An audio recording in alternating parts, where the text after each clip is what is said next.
Hey everybody, it's Andy here from Wheel and Run Gaming, coming at you live with part 3 of my Pokemon Crystal Let's Play. In the last episode, we got Youngster Joey's number, and we obtained our second member of the team, and we was given a mission from Professor Oak himself, the guy who can't remember his grandson's name. By the way, Gary Oak has 10 badges, in case anybody was wondering. 10 badges. And I wanted to apologize right now. In the last episode, the audio was so messed up. And I am sorry. I spent a whole hour trying to fix it. Alright? I spent a whole hour. So, let's get this started. This is Youngster Mikey. He has a Pidgey. And I have my Pidgey too, but it looks like he's SOL because my Pidgey is level 6, his is 2, and mine is 3 times higher than his. And just mine's better because his name is Goku, and it's mine. Because I don't lose. So, I'm just going to give you a warning. At the beginning of every Pokemon LP, and every Pokemon in general, every Pokemon game in general, I can't talk today. I can never talk. There's going to be a thing I like to call the Growl Fest, where all the moves that Pokemon have are either Scratch, Tackle, Growl, or Tail Whip, and they just spam the hell out of those moves to the point where it's stupid. So right now, I think pretty much after the second gym, it stops with the Tackle, Tail Whip Fest, but until then, it's gonna be that. So, what we're going to do in this episode, I forgot to say it at the beginning, is we're going to be catching a new member of the team and hopefully making it to Bellsprout Tower. So we just leveled up to level 7, and those are some nice stats. That speed's looking really good. I mean, there's no such thing as natures yet, so we don't have to worry about that yet. And that's strange. I won before. Well, you gotta be the best to beat the best, Youngster Mikey. Alright, let's move on. This girl right here is actually not a trainer. I know that. I'm not a trainer, but if you look at one in the eyes, prepare to battle. That was the most feminine voice that I could make. Alright? Because if I try to go too high, then it sounds like this. Where like my voice starts cracking uncontrollably, because that's how I talked like when I was 5. It was kind of funny, because I was just at a campground for spring break. Oh, here's a bug catcher. Instead of Pokemon, I found a trainer. But he would actually sound like this because he's a squeaker. I was actually camping, and we were playing basketball with this group of kids, and they are all like 10 years old. And they're all like, pass me the ball, pass, I'm open. And they weren't even open. It reminds me of a time when I was little, when I used to be like, pass me the ball, I'm open. But I actually wasn't open, I just wanted the ball because you were cool if you had the ball. So this guy's got his Caterpie out here, and he's string shotting. But I'm like, I ain't gonna have none of that. I'm just gonna keep tackling you. And I just said ain't. That's another one of those words that people from the north are not allowed to say. If you're from, you can't say ain't if you're from the north. We just say not instead of ain't. Ain't is actually, I remember when I was little, ain't used to piss me off so bad. See, I was a grammar Nazi even when I was younger. Because I remember people used to say ain't, I'd be like, ain't a word, and I ain't gonna say it, and it ain't in the dictionary. I used to be like that, but now I'm still a grammar Nazi to this day, but I can control myself now. I used to not be able to control myself. I would correct everybody, especially on Facebook. And here, let me tell you something right now. I want everybody in the world to understand this. There's a difference between your and you are. I'm going to repeat it again. There's a difference between your and you are. They are not the same word. They will never be the same word. They are pronounced the same way by Americans, but they are not the same thing. Okay? I just want to tell everybody. So write it down and write the definition, because that is like my major bugaboo. So that guy said that he would explore the cave if it was lit up. And we just found a potion, yay! And it's kind of funny because the items are actually in Pokeballs, which I've always found to be kind of strange, because why aren't they just the items? And if you notice, it looks like they made this game on paint. That's what I've always thought. And it's actually kind of impressive that they fit this whole game on a little Game Boy Color cartridge. And here's a berry tree. We got a bitter berry. I'm putting it in the item pocket. And I caught a bunch of Pokemon. Let me battle with you. Suspense. And it's kind of cool how they show you the arena in this game. I've always liked that. They stopped doing that. So, bug catcher waits and I'll Caterpie. And bug catchers generally have a lot of Pokemon, but they're very weak. And here's an interesting thing about bug Pokemon. They evolve very early, but they're very good at the beginning of the game. But pretty much after, I'd say, the 4th gym, their stats are just horrible compared to everybody else. So, we're not going to have trouble taking down these bug Pokemon. Bug Pokemon usually aren't strong in their first evolutions, but they evolve very quickly. I think Caterpie evolves at level 7. And I'm starting to sound like a broken record. It's kind of funny because, like, sometimes I can't remember what I say. Like, I have a bunch of friends, and they're in different groups. Like, I have nerd friends, and then I'll have, like, I guess you say jock friends. And then I'll tell them a story, something funny that happened. And then I'll tell the nerd group what happened. And then I'll forget who I told the story to, and I'll accidentally say it, and they'll be like, dude, I heard this part. Or I heard this story. And I'm like, oh, man. And then sometimes I'll tell a story in an LP and accidentally tell it twice because I tell all my stories. Storytelling has always been awesome. I've always been good at that. My English teachers always leave me, like, pretty awesome notes on the paper.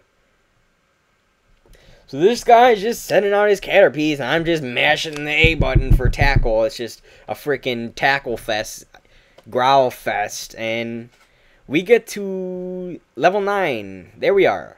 And I think we learned Gust, right? Yeah, we just learned Gust. And fun fact, Gust was a normal type in red and blue and yellow. And now it is actually a flying type in this generation. I actually, way back in the day, even before my Pokemon Facts series, I had a Pokemon Yellow LP. Well, needless to say, it didn't work out. It was horrible.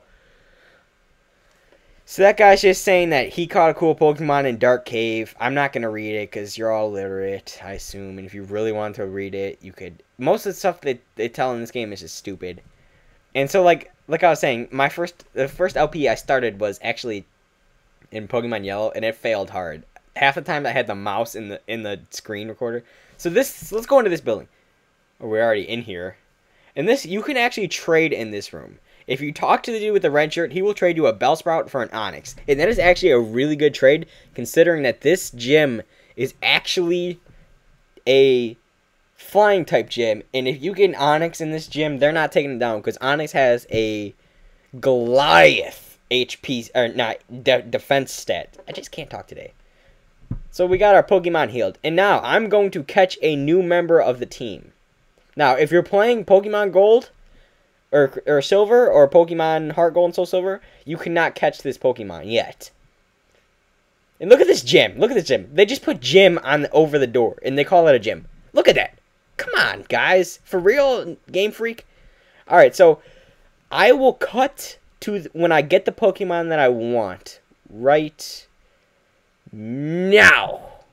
And they say the 6th time is a charm. This is the 6th time I've run into Growlithe. If I sound pissed, it's because I'm pissed. The Game Freak decided to troll us, and they gave Growlithe Roar, and this is the 6th run I've run into, and I can't catch them because they keep using Roar. It only has 2 moves, Bite and Roar, and it keeps using Roar, and it's pissing me off, and I just... Ugh, Game Freak. I know you put the best Pokemon available so far, and you gave it Roar. I believe its Pokedex entry says something about it roaring, too, if I remember correctly. And so here we are. No, I don't want to send... God, go Steve. Do it, Steve. And, come on, give me it, come on. Mash your B button. Come on. Yes! Got it! I finally got a Growlithe. And if anybody's listening outside my door right now, they were probably laughing because I was getting so pissed. I was like, the Growlithe would be like, Growlithe, use Roar. I'd be like, no! Come on!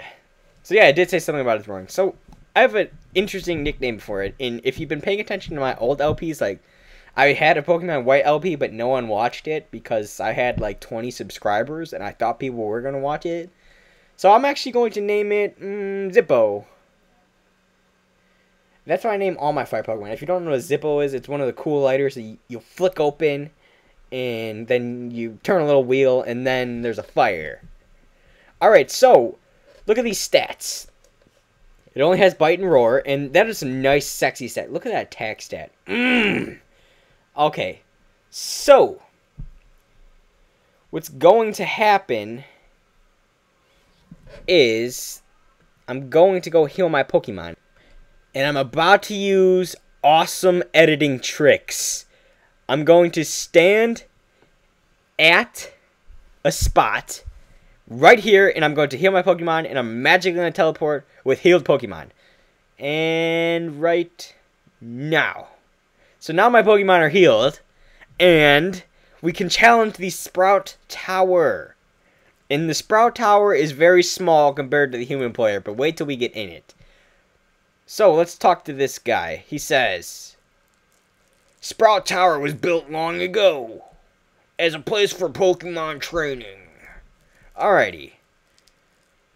So, let's see if this guy can battle. Alright, come on, see me. There we go. However hard we battle, the tower will stand strong, young one. I added the word young one in there because I just felt like he should say that.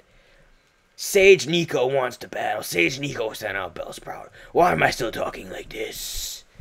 I promise I'll stop. Go Zippo. So Zippo is going to control this battle because he needs to be leveled up because we need him. Hint, hint, the second gym battle is weak to fire. Hint, hint. Spoiler. Oh yeah, I didn't really think that was a spoiler. And we actually got the flinch, which I believe is like a 5% chance, I think. Yeah. So he's just going to tear through these Bellsprouts because they can't do anything. And the cool thing about Growlithe is Growlithe was not... Growlithe was only in Gold version. He wasn't in Silver version. But you could not obtain Growlithe this early in the game in Gold version. You had to wait till about the 3rd gym battle. And the reason they put Growlithe this early in the game is because obviously the Bellsprout Tower, what do you think there's going to be there? Bellsprout. And they're grass types. And if you pick Totodile, they will rape your face. And then, obviously, the second gym battle is weak to fire. And people who picked Chikorita, they were getting destroyed. So we're just going to tear through here. Not that hard. It's Bellsprout Tower. And the funny thing is that these sages are like 69,000 years old. And they only have level 3 Pokemon. It's like they just caught them. And they're like, I've been training all my life, and I just have this level 8 Bellsprout. I fought hard, but I'm too weak. And he only has 96 Pokédollars, cheapo. So, I think this is a good place to end the episode, and after we get this item, and we got a Perla's heal. So, thank you so much for watching. I always appreciate it. And as always, deuces!